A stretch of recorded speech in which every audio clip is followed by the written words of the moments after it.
vous propose que nous reprenions la suite de nos travaux avec cette table ronde avec les représentants de l'Académie nationale de médecine et du Conseil économique, social et environnemental.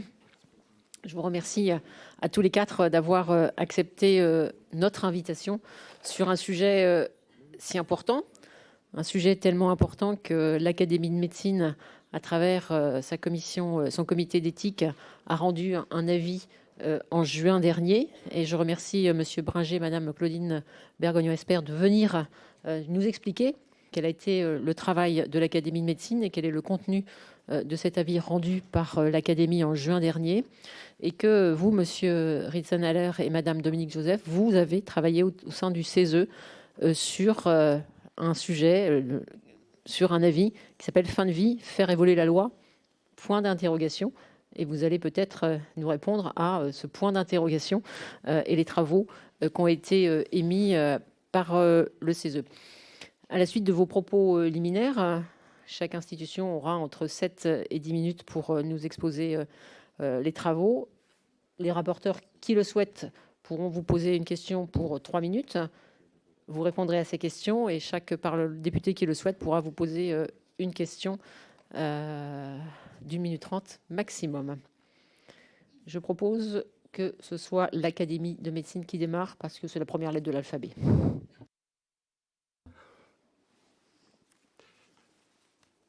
Madame la Présidente, Monsieur le rapporteur général, vous remercier une fois encore, une fois de plus, de nous associer à vos travaux.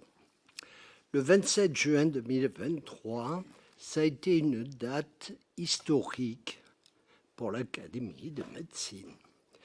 Elle a adopté un avis en séance plénière à la suite d'un débat intense de 3h30 et elle a adopté un texte à la majorité de 65%. Ce texte constitue une nette inflexion au regard des positions antérieures de l'Académie de médecine sur le sujet qui nous concerne. Donc, des auditions menées pendant 1 an ont abouti à ce vote. Ce texte vise à concilier 2 objectifs qui sont de valeur. L'éthique, vous le savez, ce n'est pas entre le bien et le mal, c'est entre 2 valeurs assez proches pour lesquelles on peut privilégier l'une ou l'autre d'entre elles, et ces 2 valeurs peuvent être tout aussi essentielles. La première chose qu'a reconnue l'Académie de médecine, c'est qu'il existe des personnes qui vivent des situations insoutenables en raison de souffrances physiques et psychologiques dites réfractaires, dites insupportables, et en raison d'une affection dont le pronostic vital est inéluctable à moyen terme. Le court terme étant, dans les textes antérieurs, abordé de manière satisfaisante à la condition d'être appliqué. Reconnaissant cela, l'Académie a anticipé la possibilité du législateur de s'engager dans une ouverture encadrée pour ces personnes condamnées à moyen terme afin qu'elles accèdent à une aide à mourir.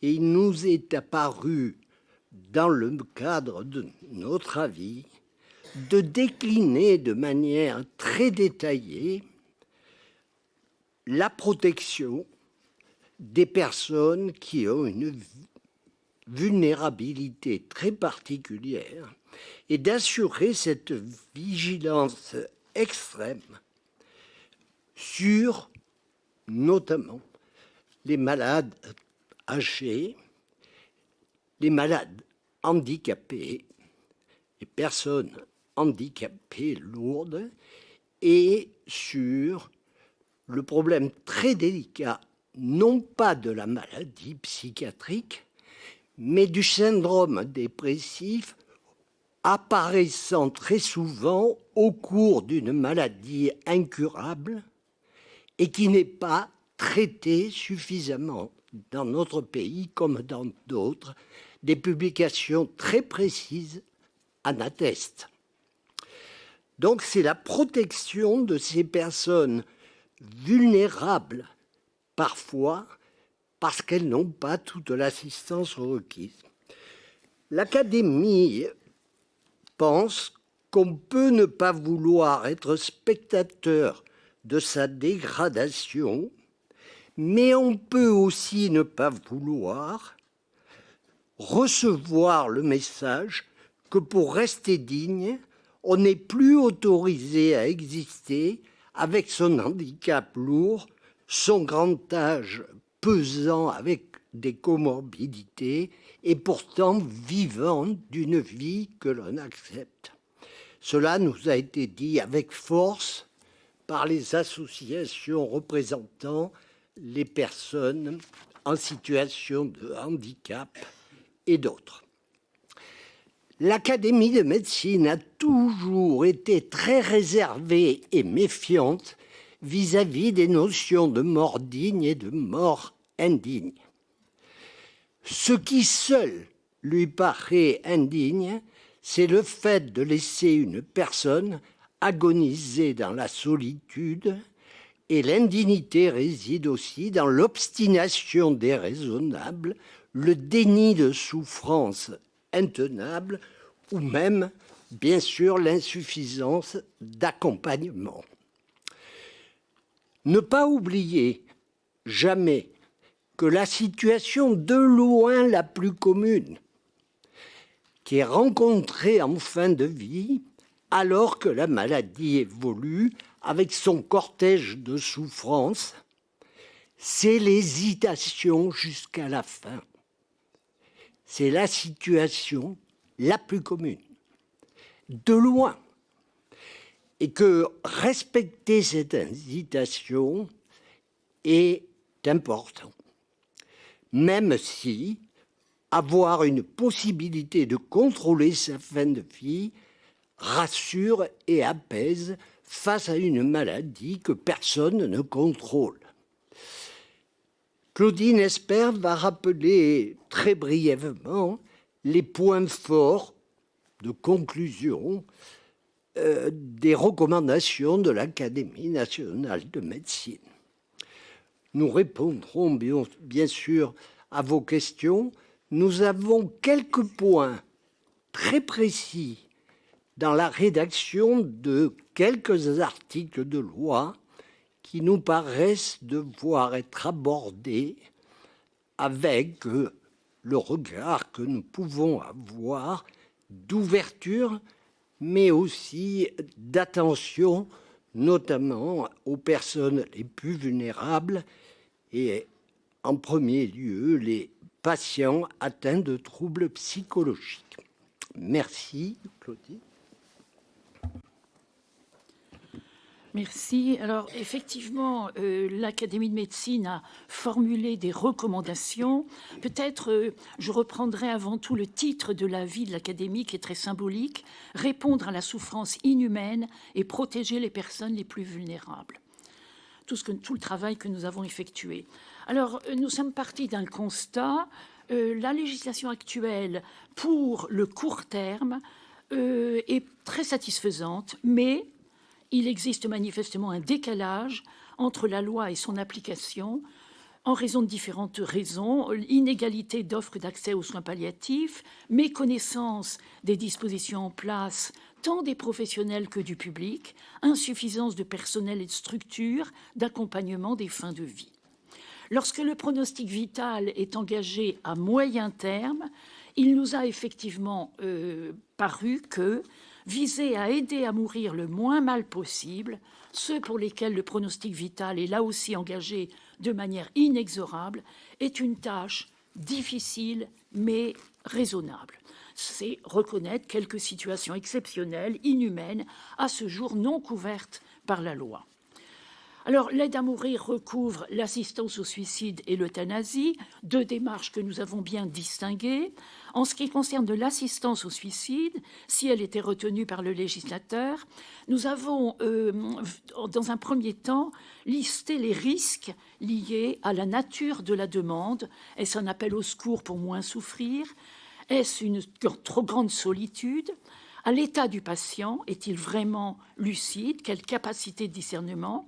À l'inéquité territoriale d'accès aux soins palliatifs, et puis aux situations spécifiques des personnes souffrant d'un handicap ou d'une altération du discernement. Et sur la base de l'énumération de ces risques, nous avons élaboré des garanties qui devraient accompagner l'assistance au suicide. Alors, bien entendu, l'assistance au suicide ne devrait jamais résulter du choix de la seule personne en fin de vie. Celle-ci, avant tout, doit bénéficier d'un accès à des soins palliatifs. C'est un prérequis qui est absolu. Et ensuite, une évaluation multiprofessionnelle, et nous reviendrons dans un instant, si vous le voulez bien, sur la collégialité, est indispensable, portant sur la capacité de discernement. Donc, une assistance au suicide extrêmement encadrée, qui apparaîtrait ainsi comme un moindre mal destiné à soulager une personne dont l'existence est sans espoir du fait d'une affection à issue fatale. Mesure exceptionnelle et toujours facultative, bien entendu. Le processus d'euthanasie, nous l'avons écarté. Il a manifestement une plus grande force contraignante lorsqu'il est enclenché, moins de possibilités de retour pour la personne, et surtout, il est contraire au serment d'Hippocrate. Alors, au terme de ces réflexions, effectivement, l'Académie a formulé une série de recommandations, notamment une extrême vigilance afin d'éviter toute dérive. Les troubles psychologiques, l'état dépressif, le grand âge, les maladies et handicaps avec altération de la capacité de jugement en seront exclus.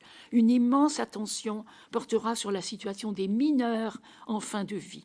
Et bien entendu, la législation nouvelle devra prévoir une clause de conscience pour les professionnels de santé opposés à une assistance au suicide. Et je terminerai en indiquant qu'une telle évolution, et c'est tout à fait fondamental, ne peut être envisagée que si parallèlement est enfin mise en place dans notre pays, sur l'ensemble du territoire, une offre en soins palliatifs correspondant aux besoins et accompagnée des moyens nécessaires. Merci. Pour le CESE, Monsieur Retzenaller.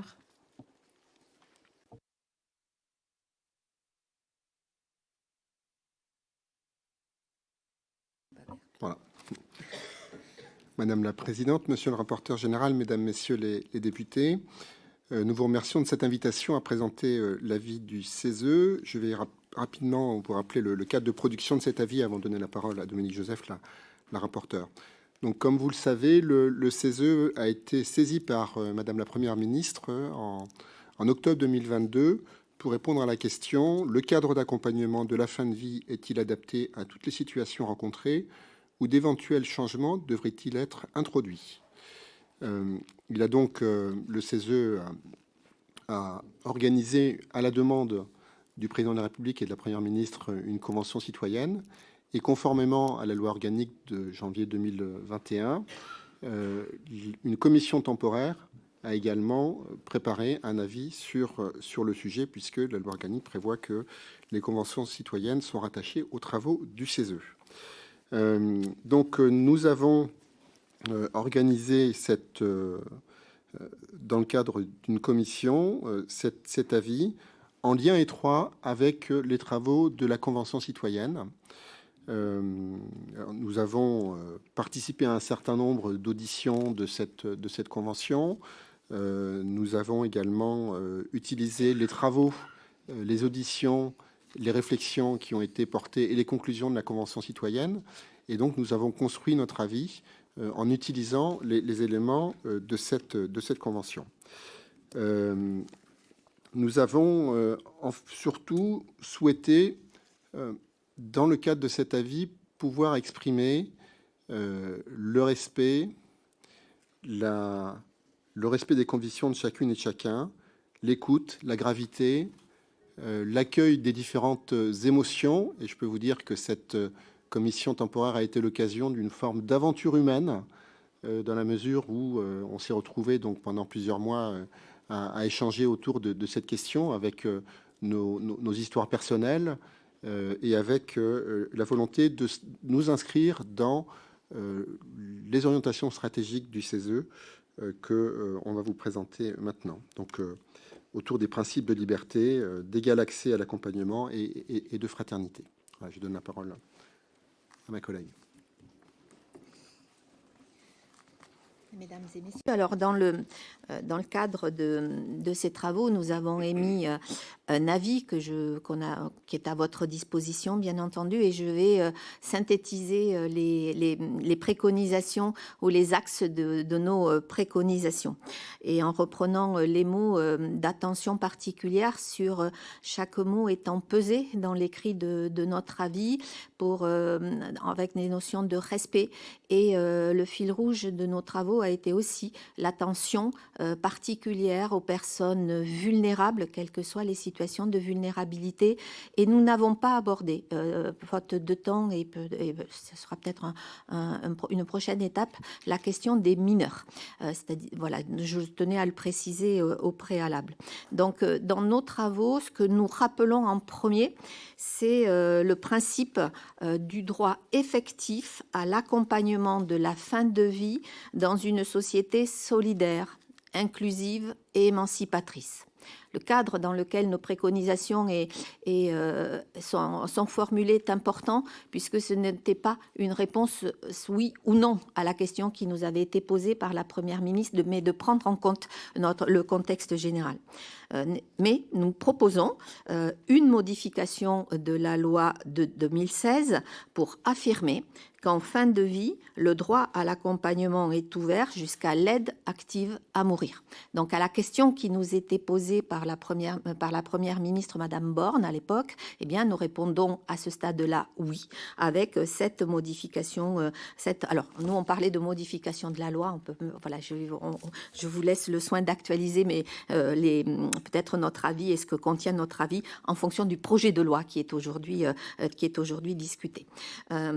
En parallèle, et nous insistons sur cette notion de parallèle, c'est que ce droit à l'accompagnement jusqu'à la fin de vie, il doit être aussi garanti par une politique et des moyens financiers et humains à la hauteur de l'ambition et des ambitions déjà de la loi de 2016 et aujourd'hui, si on voulait actualiser, à la hauteur de l'ambition du projet de loi tel qu'il est aujourd'hui discuté. Avec une notion importante qui est celle de la garantie de l'égalité d'accès à ces soins, puisqu'aujourd'hui on parle de soins d'accompagnement, terme que nous reprenons, c'est pour toutes et tous, y compris dans les territoires d'outre-mer.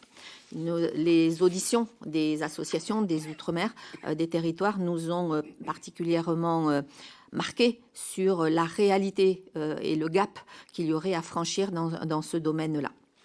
Alors nous affirmons, ou nous dans notre avis, ce droit à la liberté de choisir son accompagnement de la fin de vie et qui doit ce droit, même si nous avons beaucoup travaillé et écrit sur les notions de collégialité, qui doit pouvoir s'inscrire dans les directives anticipées et que ce droit soit pris en compte de façon pleine et entière. Donc on ferme fortement la question des directives anticipées, que celles-ci soient opposables et qu'elles soient surtout questionnées régulièrement pour peut-être ne pas avoir cette question d'aller-retour ou de questionnement à chaque âge de la vie ou à chaque moment, et que ces directives anticipées, elles soient la garantie de l'expression du choix individuel en cas justement de non-conscience. Enfin, mais là je résume notre avis, dans notre préconisation numéro 11, et au nom justement de la notion de liberté, de garantir ce choix et pour l'individu, le citoyen, la citoyenne, de choisir sa fin de vie et les modalités de sa fin de vie, eh bien, au nom de cette liberté individuelle, on propose de garantir solidairement le droit pour les personnes atteintes de maladies graves et incurables, en état de souffrance physique et ou inapaisable, de demander l'aide active à mourir, suicide assisté ou euthanasie. Avec, je le disais tout à l'heure, cette attention particulière pour les personnes vulnérables. De garantir solidairement pour les professionnels de santé de refuser de pratiquer ces actes eux-mêmes en faisant valoir la clause de conscience prévue à l'article R 421-47 du Code de la santé publique, assortie de l'obligation d'information et d'orientation des patients et de leur prise en charge par un autre professionnel. Là, dans le temps imparti de cette première présentation, j'ai synthétisé et mis en exergue les points saillants et les préconisations saillantes de notre avis. On porte un certain nombre d'autres préconisations dans notre avis et nous avons également tenu, j'allais dire, pour actualiser, pour mettre en regard nos préconisations et le projet de loi, eh bien, émis une note de positionnement que je ne reprends pas là, mais qui pourra éventuellement servir à nos échanges et à vos de support de réponse à vos questions. Merci à vous. Merci. Je crois que vous avez amené des petits documents sur votre avis. Et il est là. Les collègues qui sont intéressés pourront s'en saisir à la fin de l'audition. Monsieur Falorni, le rapporteur général. Merci Madame la Présidente. Mesdames, Messieurs, à l'image de l'avis 139 du Comité consultatif national d'éthique que nous avons auditionné hier soir, je veux rappeler, s'il était nécessaire, l'importance de l'avis que chacune de vos deux grandes institutions ont pu rendre durant les mois qui ont précédé à la fois l'écriture et maintenant le débat de ce projet de loi. Vos interventions l'ont prouvé par ailleurs. Et je voudrais donc vous poser 4 questions qui seront un peu le fil conducteur de mes interrogations durant toute cette phase d'audition. La première concerne le titre 1 de ce projet de loi, qui concerne ce qu'on appelle les soins d'accompagnement. Donc ma première question, elle est de savoir quel regard vous portez sur cette notion d'accompagnement. Est-ce qu'elle vous semble judicieusement compléter celle des soins palliatifs qui perdurent, mais qui s'inscrivent dans un ensemble plus global, plus anticipateur et plus pluridisciplinaire. Ma deuxième question concerne le titre 2 du texte sur l'aide à mourir. Quelle approche avez-vous des conditions d'éligibilité à l'aide à mourir telle qu'elle figure aujourd'hui dans le projet de loi? Troisième question, est-ce que vous avez des remarques sur la procédure d'aide à mourir telles qu'elles sont définies dans les articles 7 à 15 du chapitre 3 de ce texte? Et puis enfin, j'ai une question sur la commission de contrôle et d'évaluation. Est-ce que vous avez des préconisations particulières sur sa composition et sur son rôle? Je pense que c'est aussi un contrôle a posteriori qui est important. Et je voudrais avoir un peu votre avis sur ces missions, sur sa composition, qui n'aura pas vocation à figurer dans la loi, mais c'est toujours intéressant puisque nous aurons aussi assuré le suivi et l'application de ce texte dans un deuxième temps. Et la commission de contrôle, quelque chose d'important, il ne faudra pas se tromper. Je pense à la Belgique, par exemple, parce qu'on parle beaucoup de la Cour européenne des droits de l'homme qui aurait, soi-disant, sanctionné la Belgique. C'est faux. La Cour européenne des droits de l'homme a validé la loi belge. Simplement, elle a émis des critiques sur la composition de la commission de contrôle. Donc c'est pour ça que je voudrais un peu avoir votre avis afin que nous n'ayons pas le même type de remarques lorsque ce texte, comme je l'espère, sera voté. Monsieur Martin. Merci Madame la Présidente. Merci beaucoup, Mesdames et Messieurs, pour cette expression. Tout d'abord, concernant l'Académie de médecine, vous avez souligné de façon assez solennelle l'importance de l'avis que vous avez rendu au mois de juin 2023. Ma question porte sur cette articulation au moment où les soins pour guérir ont épuisé toutes leurs ressources et on rentre dans le prendre soin, cette opposition entre le cure et le care, et au moment où, dans ce projet de loi, nous allons prévoir qu'il sera établi un parcours de soins d'accompagnement avec un parcours personnalisé, un plan personnalisé d'accompagnement. Et ma question est donc assez simple. Comment peut-on établir ce parcours ? Quelles sont les formations nécessaires pour conduire cet entretien? L'HAS s'est déjà prononcé là-dessus avec une fiche sur l'entretien motivationnel, mais cela nécessite quand même une formation très spécifique et un cadre médical, mais aussi au-delà social et finalement très humain.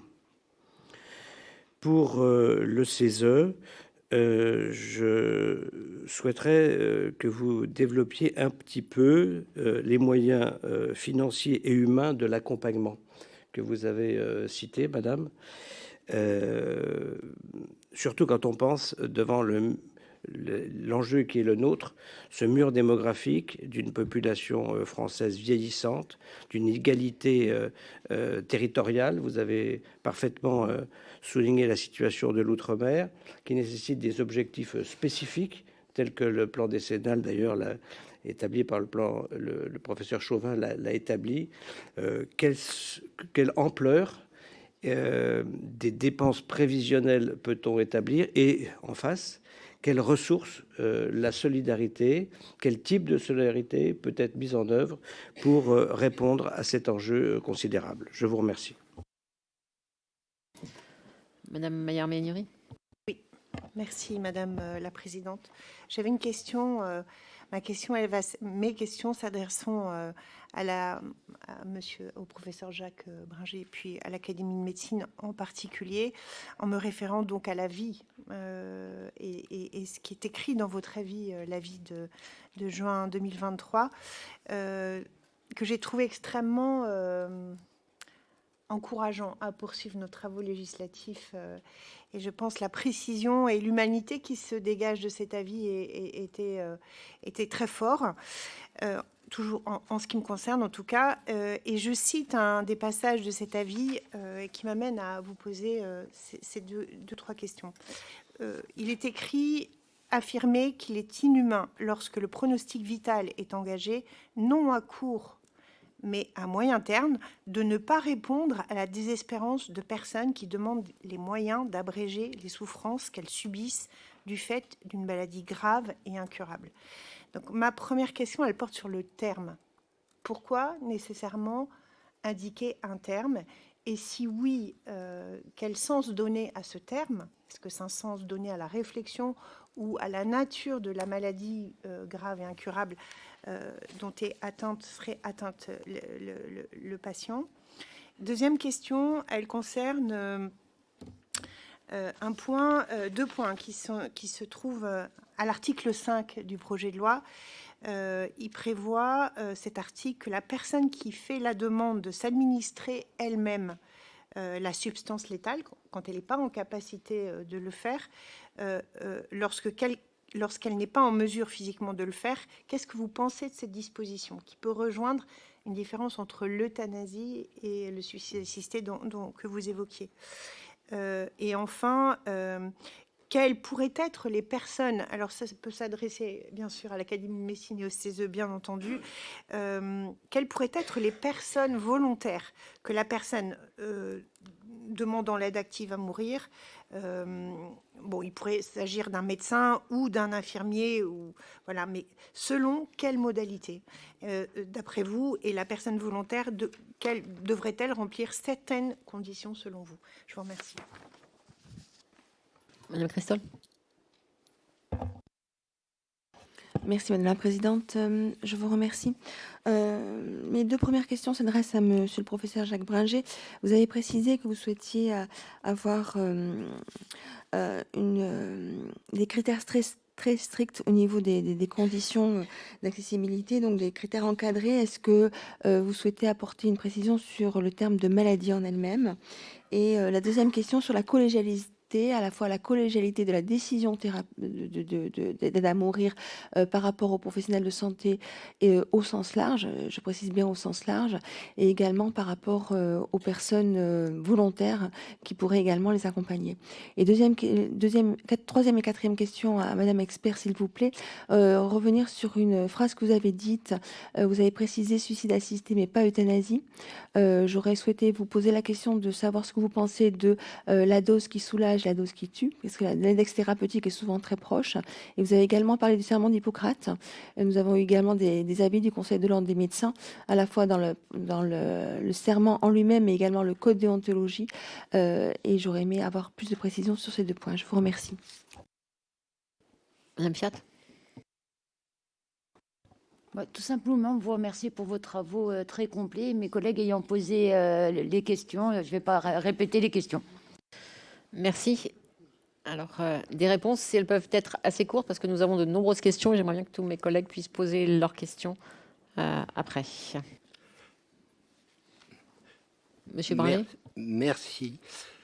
Concernant l'accompagnement qui a été posé par monsieur le rapporteur général, non, la définition des soins, support, confort, palliatif, à condition de bien définir ce dont on parle à chaque terme, et ce qu'englobent les soins d'accompagnement, ça recouvre une surface plus large.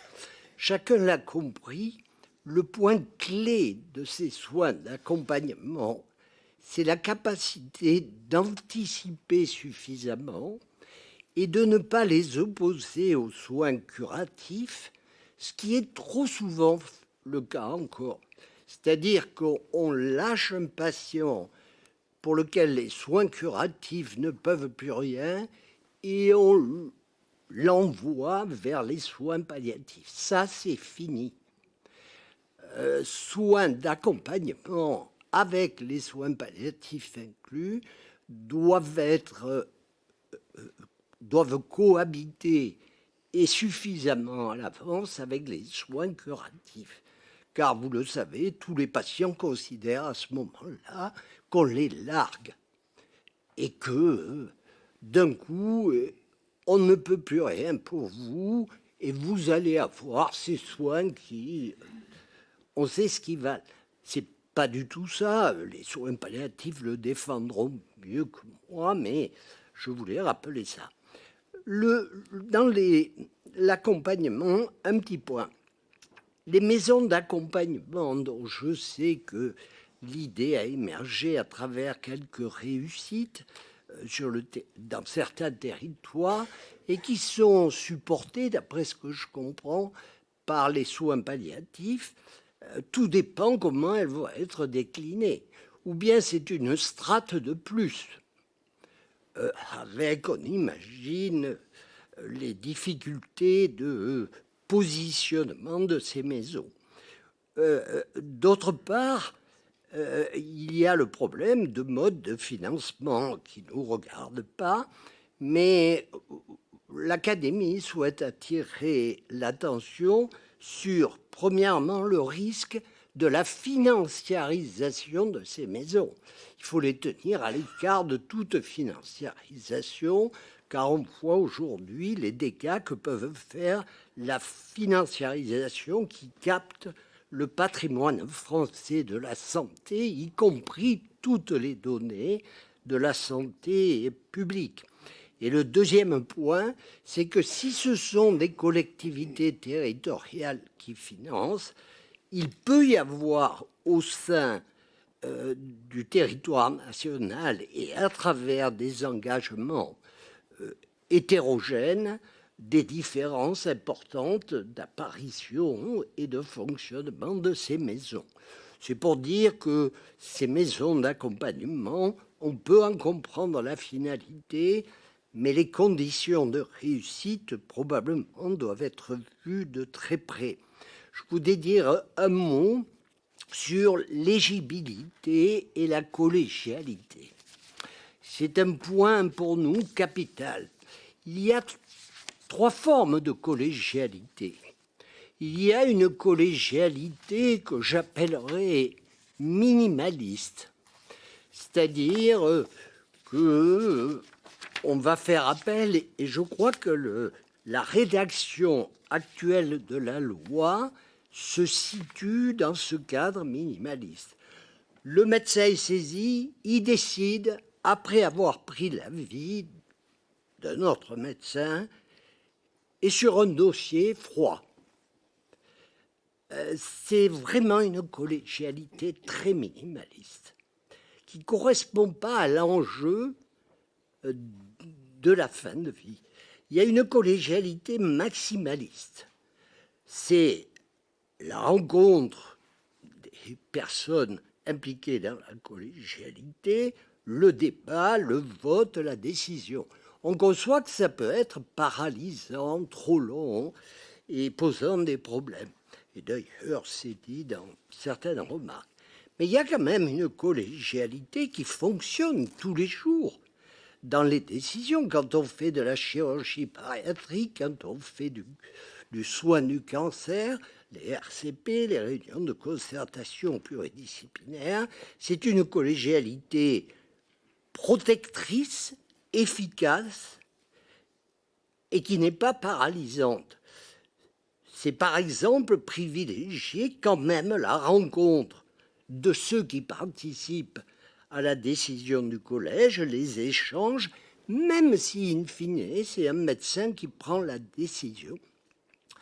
Alors, dernière remarque, parce que ça nous a accrochés. Il est dit dans l'article 8, que le médecin qui remplit les conditions du premier alinéa, qui n'intervient pas auprès de la personne, un médecin qui n'intervient pas auprès de la personne. Pour la sédation profonde continue jusqu'au décès, il s'agissait d'un médecin qui n'a pas de lien hiérarchique avec l'autre.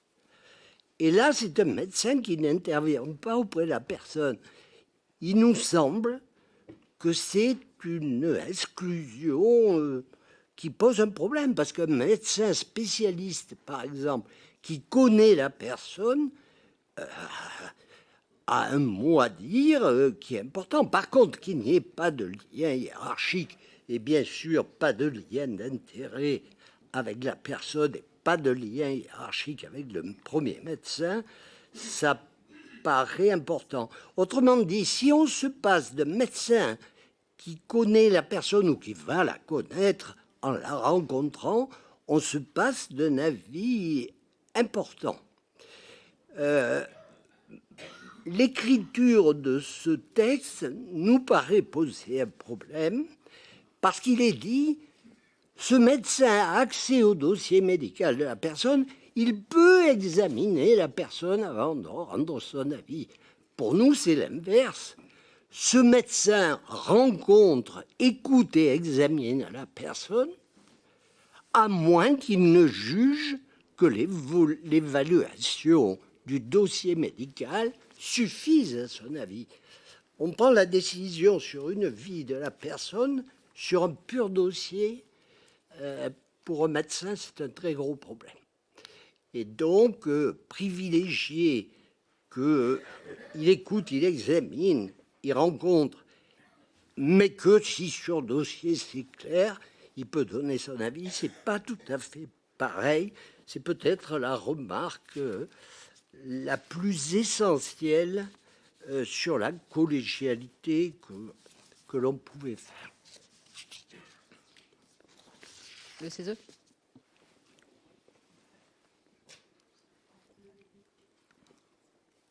Non, voilà, c'est bon. Concernant l'accompagnement, nous avions dans notre avis déjà évoqué cette question qui avait fait l'objet d'un certain nombre d'auditions. On s'était aussi appuyé sur les travaux de la Convention citoyenne, comme je l'avais évoqué tout à l'heure. Et on a, dans une préconisation, formulé quasiment à l'identique la notion de soins d'accompagnement de celle qui est dans le projet de loi, en considérant qu'il y avait plusieurs enjeux à travers cette définition de soins d'accompagnement. Le premier, c'est que du point de vue du patient, eh bien, on se situe dans une vision, on va dire, globale et générale, en considérant que tout patient a besoin d'être accompagné, quel que soit son état et quelle que soit sa situation. Et donc, cette vision, cette construction avait pour effet tout à fait intéressant de ne pas ni stigmatiser, ni en quelque sorte considérer que les personnes étaient mises de côté en quelque sorte jusqu'à leur fin de vie. Donc ça nous paraissait extrêmement intéressant et extrêmement important. Donc on l'a formulé en considérant évidemment que l'égalité d'accès à ces soins était tout à fait essentielle, y compris donc dans les territoires ultramarins. Concernant la question des moyens financiers et humains de l'accompagnement, alors on a fait le constat qui est partagé, je pense, à peu près partout, hein, de la situation insuffisante dans laquelle on se trouve, donc de la nécessité d'avoir, notamment, on l'a formulé en considérant qu'il fallait aboutir à une loi de programmation et des plans pluriannuels de financement. On a été attentif aussi à la question de la tarification des soins palliatifs et d'accompagnement.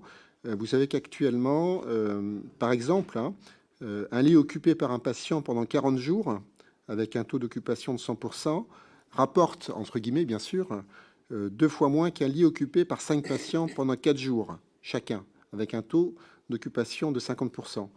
Ce qui a pu amener, dans certaines situations, à ce que des personnes en soins palliatifs aient été remises en urgence ou dans d'autres services avant de repartir dans un cycle de soins palliatifs pour que, du point de vue de la T2A, eh bien, ça puisse être le plus, j'ose utiliser le terme, en tout cas le plus intéressant du point de vue économique.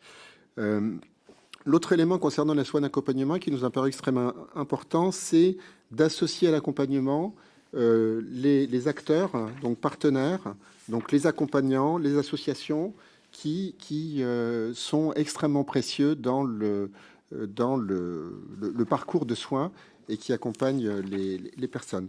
On n'a pas fait de proposition précise concernant ces maisons d'accompagnement, donc c'est difficile pour nous exprimer. Simplement, on s'interroge sur leur faisabilité au regard de la masse des besoins qui existent aujourd'hui. Est-ce que c'est pas rajouter une structure supplémentaire avec, pour le coup, des financements qui seraient nécessaires dans d'autres structures? Voilà, mais dans la mesure où on n'a pas formulé cette proposition de façon précise, nous ne sentons pas habilités à vous donner notre opinion personnelle, puisque nous sommes là comme représentants de l'institution qui nous a mandatés. Et juste pour les questions suivantes, je propose de donner la parole à Dominique. Alors, sur les questions que vous nous avez posées, M. Falorni, mais aussi sur ce qui a émergé de M. Martin sur les moyens, peut-être sur l'article 6, puisque vous nous avez... voilà, il y a l'article 6 dans le titre 2, sur l'approche des conditions. Alors, pour nous, hein, dans notre analyse aujourd'hui, tel que l'article 6 est rédigé, c'est pour nous un risque d'entrave à l'effectivité de ce nouveau droit. Je m'explique. C'est que dans ce cas-là, tel que c'est écrit, c'est-à-dire manifester sa volonté de façon libre et éclairée, ça enlève la réalité des situations de dégénérescence, de perte de conscience tout au long de la maladie et surtout dans les... Alors, on a un vrai sujet sur les conditions aussi, mais ça c'est sur l'article d'après, c'est sur les notions de court et moyen terme qui nous questionnent. C'est cette possibilité pour la personne, même si au moment elle ne peut pas s'exprimer, c'est la raison pour laquelle on insiste sur les directives anticipées, sur cet requestionnement des directives anticipées et sur également la collégialité qui doit entourer la prise de décision. Pour nous, dans nos expressions du CESE, la collégialité, elle est y compris en intégrant la personne de confiance, dont peut-être que c'est un sujet à ouvrir, à discuter, l'entourage, on voit bien des aidants et l'entourage au sens large de la personne qui est là en phase de demander son l'aide active à mourir. Et pour nous, également, la question de court terme et moyen terme, à notre sens, et de tout ce que nous avons entendu, y compris dans le cas des maladies type maladie de Charcot, ce qu'on propose, c'est que justement cette option ou cette demande de cette expression du droit d'accompagnement, et y compris jusqu'à l'aide active à mourir, elle soit exprimée beaucoup plus tôt et non pas uniquement quand on est sur le moyen et le moyen ou le court terme. Et on s'interroge aussi sur la définition, même si on ne la remet bien sûr pas en question, la définition de la haute autorité en santé, qui peut être très réductrice. Voilà, on l'a écrit dans notre note de positionnement. On est aussi interrogatif dans les conditions, donc dans l'article 6, sur les conditions de nationalité, de résidence et de résidence stable et régulière en France. À notre sens, ça mériterait d'être un petit peu... Enfin voilà, on n'a pas abordé ce sujet-là. Nous, on abordé de façon large et peut-être en parallèle avec le droit aujourd'hui à recourir, aux soins tels que ça existe dans les textes. Sur les conditions, sur les articles suivants, 7 à 15, si je veux être très synthétique, pour nous, c'est dès l'annonce du diagnostic. C'est-à-dire que le CESE, on insiste sur le fait que ce n'est pas, s'il doit y avoir une approche et ce choix de l'aide active à mourir, il faut que ça soit annoncé le plus tôt possible quand la maladie est connue ou partagée, ou quand la situation est partagée entre le patient et les médecins. Et on s'interroge sur les interprétations possibles, on le dit clairement, de l'alinéa 2 de l'article 7, qui pourrait rendre obligatoire à la lecture, peut-être qu'on n'a pas fait la bonne lecture, mais rendre obligatoire le passage en soins palliatifs pour accéder, alors c'est sûrement une mauvaise interprétation, mais en tous les cas, pour nous, ça nous a interrogés et on l'a écrit dans notre note de positionnement. Ensuite, pour résumer un petit peu sur la commission, puisque vous nous interrogez Monsieur Falorni, sur la commission de contrôle et d'évaluation, on n'a pas fait de préconisation. Alors, mais puisque vous nous demandez comme ça, qui devrait être composé, alors sans engager forcément, mais on revient sur la notion de collégialité. Alors déjà, a posteriori, oui, parce qu'on a regretté qu'il n'y ait pas d'évaluation déjà de la loi de 2016. C'est pour ça qu'on a fait d'ailleurs une préconisation pour demander, y compris les chiffrages, les données en termes de suivi, d'analyse, pour passer sur des faits objectifs. Là, c'est a priori, c'est à intégrer dans tous les systèmes d'information, et a posteriori, oui, une commission d'évaluation, et peut-être pas réservée, si on pouvait se permettre d'avancer un peu dans tout notre raisonnement, pas uniquement réservé aux professionnels, mais de façon large et peut-être ouverte, y compris à des associations de patients ou autres. Mais en tous les cas, ça ne peut pas être que médical, si vous me permettez ou nous permettez cette expression. Et pour répondre à Monsieur Martin, sur les moyens financiers et humains, quel type de solidarité On n'y répond pas dans notre avis, mais c'est une question qui est, je pense, très transversale à tous nos sujets de l'offre de soins, de la valorisation des aidants, tel qu'on a préconisé. Et oui, quel type de solidarité, je pense, enfin voilà, en termes de dépenses publiques, ça interroge sur qui finance, comment, et c'est peut-être le moment, à l'aune de ce projet de loi, de réinterroger globalement et solidairement la société. Peut-être ouvrir un débat là-dessus sur qui finance et comment on finance. Parce que les risques d'achoppement, y compris sur les soins d'accompagnement par manque financier, ne répondraient pas à l'ambition du texte telle qu'elle est mentionnée. Merci. Je propose à mes collègues de poser des questions courtes en disant à qui elles s'adressent et à nos invités de faire des réponses courtes. Et si les réponses ne peuvent pas être faites dans le temps qui nous est imparti, c'est-à-dire jusqu'à 13h, de faire une réponse écrite à nos collègues qui n'auraient pas trouvé leur réponse. Madame Rilhac. Merci Madame la Présidente. Ma première question s'adresse au CESE et je remercie Madame Dominique Joseph d'avoir en fait déjà partiellement répondu à cette question puisqu'elle concernait les directives anticipées et justement le fait que ces directives aujourd'hui ne sont pas en fait complètement suivies et donc de cette nécessité de rédaction peut-être des directives anticipées grâce aux médecins, grâce aux infirmiers qui suivront le patient pour accompagner le chemin de peut-être qui mènera à cette fin de vie apaisée et digne. Mais donc, moi, je veux revenir sur la distinction entre la rédaction des directives anticipées et la demande par le patient de l'aide active à mourir. Dans des cas de perte de discernement, dans des cas de perte de conscience ou dans des cas, en effet, de maladies qui empêcheraient de pouvoir réitérer ces demandes, ne peut-on pas demander à la personne de confiance qui aura donc participé peut-être à la rédaction aussi de ces directives anticipées, eh bien de prendre la décision, de confirmer la décision de la demande de l'utilisation de l'aide active à mourir pour que les directives anticipées, pour que le choix du patient soit définitivement respecté. Et ma deuxième question sera donc à l'Académie. Ça serait sur la question de la minorité. Quel est votre avis sur l'accès de l'aide active à mourir aux personnes mineures? Je vous remercie. Madame Bergantz. Oui, merci. Donc, c'est ma première question, c'était sur les directives anticipées, donc je ne reviendrai pas là-dessus. Moi, par contre, concernant spécifiquement le PJL, en fait, je m'interroge également sur la durée de validité de la prescription suite à l'accord d'accès à l'aide à mourir, qui est aujourd'hui dans la loi de 3 mois, afin de permettre de réinterroger la volonté libre et éclairée régulièrement.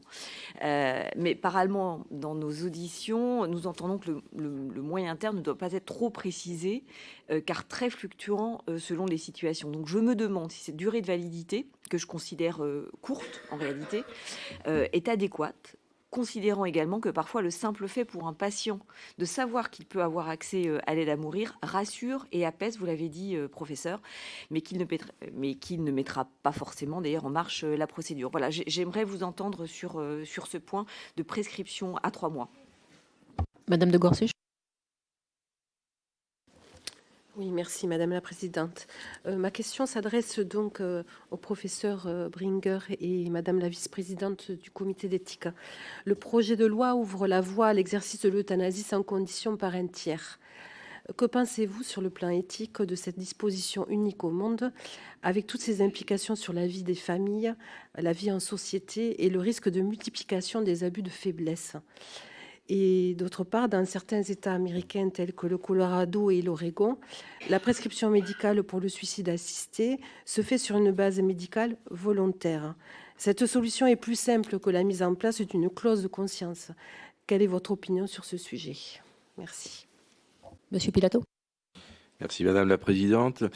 Vous avez insisté, le CESE et l'Académie de médecine, sur la notion de personnes vulnérables. Et ma question est simple, selon vos critères, si vous considérez qu'une personne est vulnérable, pensez-vous qu'elle soit en capacité d'exprimer une volonté libre et éclairée? Madame Genevard.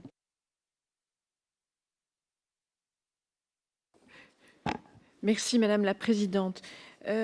Monsieur le professeur Bringer, la littérature médicale montre que près de la moitié des malades atteints du cancer sont sujets à des symptômes dépressifs. Du coup, trouveriez-vous intéressant qu'on demande l'avis d'un psychiatre au moment de la demande de suicide assisté? Madame Esper, vous avez déclaré dans votre propos que l'évolution proposée par ce texte de loi ne pouvait être envisagée que si l'offre de soins palliatifs était présente sur tout le territoire. Je trouve que ça, c'est extrêmement intéressant et je suis troublée par le fait que dès lors que la solitude et la souffrance du malade sont correctement prises en charge, il renonce à l'aide à mourir. Je voulais savoir si vous iriez jusqu'à conditionner l'accès à l'aide active à mourir à une prise en charge préalable par des soins palliatifs. Et enfin, Madame Joseph, dans cette loi, le suicide assisté est ouvert aux personnes protégées. Dès lors qu'on est considéré comme un majeur protégé, c'est qu'on ne dispose pas totalement de son libre arbitre. N'y voyez-vous pas une contradiction avec l'application de la volonté libre et éclairée de l'accès à l'aide active à mourir? Je vous remercie. On va considérer que vous avez posé les questions pour Monsieur Juvin en même temps, Madame Genevard. Vous avez posé les questions pour Monsieur Juvin en même temps? Non, je plaisante, parce que vous avez fait 35 secondes supplémentaires de la minute 30. Voilà. Voilà. Monsieur Vigier. Merci Madame la Présidente.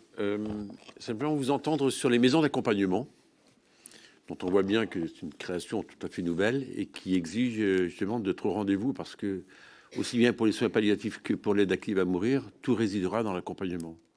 Et comment établir le bon format, le bon calibrage, de façon à ce que leur émergence soit une réussite. Monsieur Delautrette. Oui, merci Madame la Présidente. Moi, je voudrais interpeller Madame Joseph sur toujours la question des directives anticipées. On voit que ces directives anticipées ont du mal à trouver leur place dans le texte qui nous est soumis en l'état actuel de sa rédaction. Or, vous avez clairement évoqué dans votre avis que sur la question de l'aide à mourir, il faut qu'elle puisse s'exprimer le plus en amont possible. Donc, pour être certain de bien avoir compris le sens de la direction que vous nous proposez, c'est bien au moment où se définit le plan personnalisé d'accompagnement, à savoir au moment où se pose le diagnostic, que le patient doit pouvoir exprimer son souhait selon des conditions qui restent à définir au travers des directives anticipées, l'éventualité d'activer l'aide à mourir et de surtout pouvoir le faire appliquer en cas de non-conscience, puisque le principe des directives anticipées, c'est qu'elles puissent s'appliquer justement dans la mesure où on n'est plus en capacité de pouvoir l'exprimer. Est-ce que vous me confirmez bien cela? Et je voudrais avoir l'avis du professeur Bringer, bien évidemment, sur cet aspect-là des choses. Monsieur Panifous.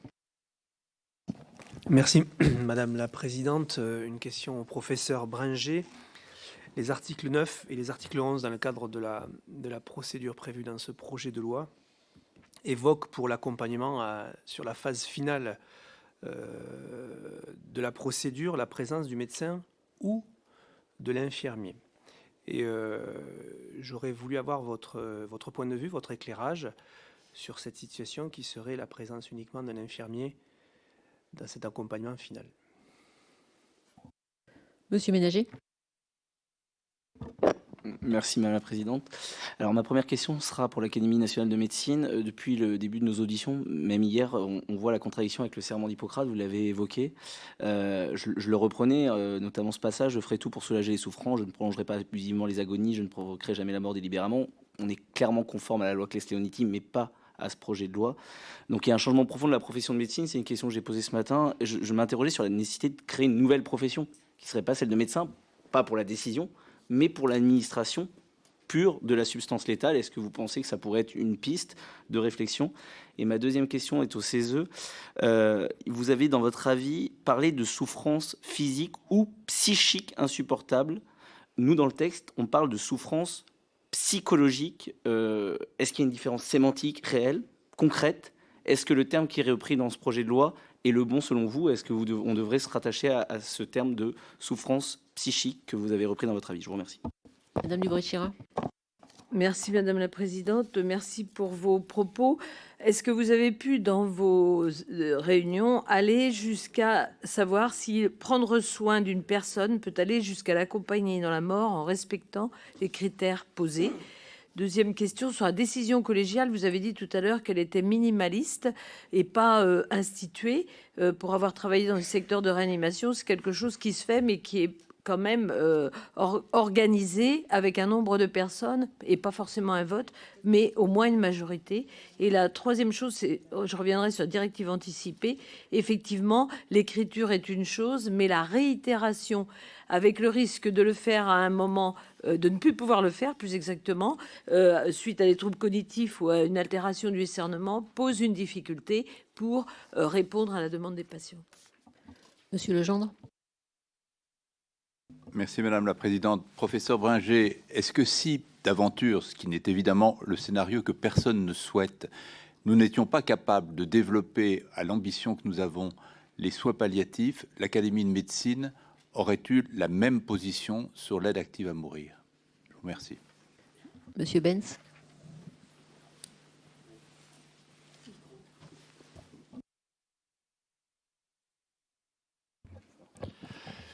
Merci Madame la Présidente. Ma question s'adresse à Madame la Vice-présidente du comité éthique. Vous nous avez dit tout à l'heure, Madame, que la loi actuelle n'est pas assez connue, n'est pas assez appliquée et manque de moyens. On est parfaitement d'accord. Vous nous avez dit également que, à votre sens, elle répondait, la loi actuelle, à l'intégralité des situations de court terme et la majorité des situations de moyen terme.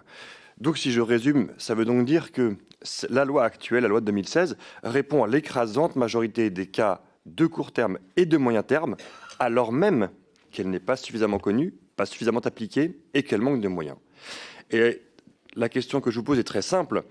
Dans ce cas, ne devrait-on pas attendre et mettre les moyens dans les soins palliatifs pour appliquer la loi totalement avant même de pouvoir poser dans le débat, en l'occurrence ce projet de loi, et un accès à un droit à l'euthanasie ou le suicide assisté? Je vous remercie. Et pour la dernière, Monsieur Gage. Oui, merci Madame la Présidente. Ma question s'adresse au CESE sur un point qu'on n'a pas encore beaucoup abordé. Dans votre préconisation numéro 13, vous invitez à ce que soient adaptées les dispositions des codes existants. Vous mentionnez le code civil, le code pénal, le code de la santé publique, le code des assurances. Est-ce que vous avez le sentiment que l'article 20 répond à la demande que vous avez formulée? Et vous mentionnez le code civil. À quoi est-ce que vous pensiez exactement? Dans le texte actuellement, il n'y a aucune disposition qui touche le code civil. Qu'est-ce que vous auriez souhaité voir précisément pris en compte s'agissant du code civil? Merci. Je vous invite, mesdames, messieurs, à répondre en 15 minutes à toutes ces questions. Madame Espert, allez-y. Je vais commencer. Alors, sur la question qui a été posée concernant la situation actuelle, on a été très ferme dans l'avis de l'Académie sur ce plan. On a vraiment considéré qu'il y avait une inadéquation entre les dispositifs législatifs tels qu'ils existent et son application sur le terrain. Alors, nous n'avons pas dit, nous avons dit que ce dispositif convenait bien à court terme, avec la sédation profonde et continue, mais probablement insuffisamment appliqué, hein, bien entendu. Mais par contre, qu'à moyen terme, il y avait des situations qui n'étaient pas couvertes par la législation. Donc je n'ai pas dit du tout qu'à moyen terme, la législation convenait. Attention à cela, hein, vraiment. Mais nous avons lié manifestement l'évolution de la loi avec une nouvelle mesure à une mise en adéquation en matière de soins palliatifs, en matière d'accompagnement, pour qu'il n'y ait plus d'inégalité territoriale et qu'il y ait des unités de soins palliatifs dans tous les départements français. Pour nous, ça a été vraiment un point majeur et nous l'avons inscrit à plusieurs reprises dans l'avis que nous avons rendu. Voilà, ça c'est un premier point que je voulais préciser. Ensuite, il y a eu, oui, une question sur l'évolution du serment d'Hippocrate et du code de déontologie, je crois. Je crois qu'il faut aller pas à pas. Dans un premier temps, que les dispositions législatives nouvelles soient adoptées et dans quelles conditions, comment, c'est à voir. Ensuite, faisons les choses progressivement. Il faudra effectivement regarder si le code de déontologie tel qu'il est écrit à ce jour, il convient ou il doit être modifié. Il a été modifié à plusieurs reprises, le code de déontologie. Donc il ne faut pas avoir un obstacle absolu à modifier le code de déontologie. C'est normal, les professions évoluent, la situation évolue. Donc il n'y a pas, sur ce point-là, d'obstacle absolu, les choses peuvent évoluer. Voilà, dans un premier temps, ce que je pouvais dire sur la série de questions. Oui. Ah oui, oui, effectivement. Alors, nous avons été très fermes aussi dans notre avis sur ce point. Nous avons vraiment dit que la personne devait avoir un accès aux soins palliatifs. Elle est en demande et il faudra bien vérifier qu'elle a une possibilité d'accès aux soins palliatifs. Et comme vous l'avez dit, dans certains cas, effectivement, est-ce que la demande, on ne peut pas l'interpréter comme trop de souffrance, un défaut d'accès aux soins palliatifs. Donc il faudra être très vigilant sur ce point. Nous avons placé comme prérequis, dans notre avis, l'existence de soins palliatifs, la possibilité de soins palliatifs. Pour le CESE qui répond. Oui, je vais commencer sur toutes les questions autour des directives anticipées. Alors, peut-être mentionner que, à notre sens, et c'est dans notre avis et nos préconisations, pour nous, la rédaction des directives anticipées, ça devrait être intégré. C'est pour ça qu'on demande une campagne d'information, une sensibilisation, parce que ce sont des sujets auxquels notre société n'est pas préparée, que de dire qu'est-ce que je veux au moment de ma mort, parce qu'on n'emploie même pas le terme de mort, même si ça peut paraître violent. Pour nous, c'est vraiment dans nos préconisations sur ce chapitre-là, c'est vraiment le plus tôt possible. Et d'ailleurs, on a été surpris par un colloque de jeunes qui avait été qui a travaillé pour le CCNE, qui a bien bousculé sur la question de cette approche de la mort. Donc pour nous, c'est le plus tôt possible. Alors, bien entendu, au moment de l'annonce du diagnostic, mais pour nous, ça peut poser un problème parce que confronté à la réalité, on peut dire oui, on peut dire non sous le coup de l'émotion. Et justement, les directives anticipées, dans toutes nos préconisations, c'est d'en faire un support qui ne soit pas un support émotionnel, mais un support de l'expression du libre choix et qui puisse être re-questionné, et y compris au moment où il n'y a plus de conscience, mais qui soit aussi connu. Alors connu, parce on semble que c'est uniquement avec le professionnel ou le médecin, mais pourquoi pas aussi imaginer une rédaction et un partage avec la famille, avec l'entourage. C'est pour ça qu'on parle d'opposabilité des soins palliatifs, et nous préconisons d'ailleurs que le CNSFPV soit confirmé dans son rôle et qu'il y ait un fichier opposable. Alors il y a bien, c'est mentionné dans l'article, dans le projet de loi, dans l'espace numérique, mais peut-être qu'il faut aussi réfléchir. Il faudrait réfléchir à cette notion d'opposabilité, en tous les cas de rédaction qui pourrait être elle aussi collégiale. Alors, et la simplification, on demande une simplification des directives anticipées.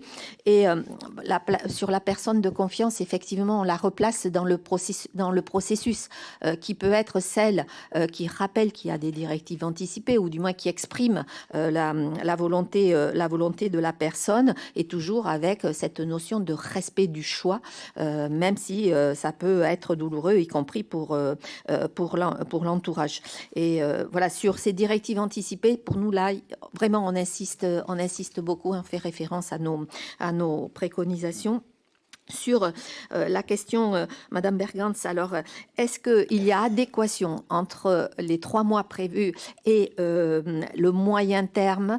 Nous, alors, je ne sais pas comment répondre. Je pourrais dire de façon très abrupte non, puisque nous, on ne propose pas, on s'interroge sur ces questionnements de court terme et moyen terme et de leur interprétation. En tous les cas, c'est un point de vigilance, et en tous les cas, nous précisons que le fait de mentionner cette notion de court terme et moyen terme n'est pas sûrement la voie à répondre à toutes les situations, y compris une décision claire, éclairée, prise par un de nos concitoyens. Donc voilà, c'est peut-être à voir, mais c'est sûr que ce que nous appelions aussi dans notre avis, quand on l'a voté, quand on l'a rédigé au mois de mai 2023, c'est vraiment que les termes de la loi et des décrets soient très clairs et non interprétables. Ça, voilà, si je vous pouvais insister sur ce point-là, c'est parce qu'après, face à la décision, ça peut être un petit peu compliqué sur... Est-ce que sur la notion des questions qui nous ont été adressées, est-ce qu'il y aurait une incompatibilité entre le fait d'être majeur protégé et d'avoir un consentement libre et éclairé? Je pense que là, il faut, dans les termes, être vigilant sur qui peut être majeur protégé. Il n'y a pas que des cas de situation de handicap psychique. Il y a aussi des cas de situation sociale. Donc voilà, pour nous, la majorité, elle est claire dans notre avis, et la notion de vulnérabilité doit être intégrée peut-être personne par personne et au coup par coup. On ne peut pas faire de généralité. Il n'y a donc pas pour nous d'incompatibilité à ce niveau-là, et on recourt toujours à cette notion de collégialité. Dans les questions, et peut-être je vais en oublier, excusez-moi, sur la question de monsieur Gage, qu'est-ce qu'on a voulu dire par code civil, qu'est-ce qui est visé dans le code civil? Là, je ne sais pas répondre maintenant, parce qu'on avait une bonne raison pour l'écrire comme ça, mais je répondrai par écrit, et nous répondrons par écrit à cette question très très précise. Et pour continuer, oui, la rédaction de l'article 20 nous convient très bien, y compris avec le rajout de tous les codes concernés. Monsieur Bringer. Sur le moyen terme, soit on adopte une définition précise du moyen terme, et ça a un avantage, les médecins aiment les seuils, 12 mois sera 12 mois, 6 mois sera 6 mois, je ne sais pas si on aura beaucoup progressé. Je crois que cette rigidité des seuils ne correspond pas à la réalité des soins, et qu'on ne peut pas définir un moyen terme à la règle. C'est rassurant, c'est rigoureux, mais ce n'est pas très applicable, du moins avec des salaires. De l'autre côté, avoir un cadre plus souple de quelques semaines à quelques mois, ça demande de faire confiance à des équipes qui, quand même, dans ce domaine, font pas n'importe quoi. Et dans la mesure où la collégialité est effective, une décision de moyen terme sera très discutée, ou en tous les cas, il y aura un échange là-dessus. Donc, on ne trouvera jamais de réponse parfaite sur ça. D'aucune forme, il y aura le pour et le contre, et on n'ira pas plus loin. Le deuxième point, sur la dépression, les psychiatres sont les grands oubliés de la rédaction de la loi. Ils le prennent mal, d'ailleurs. Il y a 15 500 psychiatres en France. C'est pas rien, 15 500 psychiatres. On cite les psychologues, 3 ans et un peu plus avec les stages, et les psychiatres qui, quand même, ont une formation d'une qualité remarquable en France, 15 500 sont pas cités. Vous l'avez signalé, d'autant que la plus grande difficulté en pratique, c'est que le risque d'une dépression avec une maladie grave, c'est d'être méconnu, et que ça demande un élément de diagnostic précis. On a des publications là-dessus. Les oncologues ne reconnaissent qu'un tiers des dépressions en situation de cancer et 13% des dépressions sévères. Or, la dépression sévère est accessible au traitement, et parfois un traitement simple. Mais on est tellement dans la ligne du traitement obstiné, curatif, qu'on voit moins la dépression. Alors, les grandes équipes s'entourent d'avis, mais ce n'est pas toujours le cas. Donc, c'est un point très sensible. Ça me permet de souligner que dans l'article 6, au 4e point, il est écrit « Présenter une souffrance physique ou psychologique liée à cette affection et qui soit réfractaire au traitement ». C'est vrai, mais le risque de considérer une souffrance physique, une souffrance psychologique seule, comme réfractaire, il faut d'abord qu'elle soit dépistée. Et c'est une dépression insuffisamment reconnue qui est un vrai problème. Donc je pense que, je ne sais pas bien sûr si ça doit être écrit dans une loi qui ne doit pas être bavarde, mais c'est un point important que de reconnaître qu'il y a une sensibilité particulière sur ces états et que le psychiatre doit pouvoir intégrer la collégialité dans ces points sensibles. Je voudrais terminer par les soins palliatifs. Bien sûr, l'idéal, on l'a dit avec force, c'est les soins palliatifs accessibles partout. C'est une illusion de croire qu'il y aura des unités de soins palliatifs partout, parce qu'il faut trouver les personnes aussi. Il ne faut pas seulement le décréter. Le décréter est facile. Le réaliser, c'est autre chose. Il peut y avoir une plus grande culture de soins palliatifs et une attention plus grande aux soins palliatifs. Et ça, c'est une volonté de formation initiale et continue prioritaire. C'est l'acquisition d'une conscience éthique particulièrement précise sur la fin de vie et une manière d'accompagner. Mais si la loi, en brutalisant les personnels des soins palliatifs, dont on sait la qualité parce qu'ils ont choisi une mission exceptionnelle que certains ne veulent plus voir. Être technicien en médecine, c'est facile. Être dans les soins palliatifs, c'est extrêmement difficile. Ces gens sont remarquables. Et en étant remarquables, si le signe de la loi, c'est de les faire démissionner à 10%, 15%, voire un peu plus, je ne parle pas de chantage, de désertion, ils ne le feront pas. Mais s'il y a un signal qui est mal vécu, on n'aura pas gagné dans l'accompagnement des Français à la fin de vie. Donc ce que je veux dire, c'est que la difficulté, c'est la nuance pour avancer pour les personnes dont on parle à moyen terme, et à la fois un signal pour que les soins palliatifs comprennent qu'ils auront un rôle encore plus important à jouer et qu'on n'est pas en train, bien sûr, de les écarter par un individualisme de choix débridé qui dirait « je veux mourir comme je veux, quand je veux, quoi que j'ai ». À ce moment-là, on tombe avec la lutte contre le suicide tout court. Donc, c'est des points extrêmement délicats. Quelqu'un a soulevé les maisons d'accompagnement à nouveau. Oui, c'est un point clé. On ne sait pas ce que ça va donner. Et c'est un point très sensible, mais on n'a pas de réponse là-dessus. Merci, mesdames, messieurs, pour vos réponses, pour la qualité de vos réponses et de vos interventions.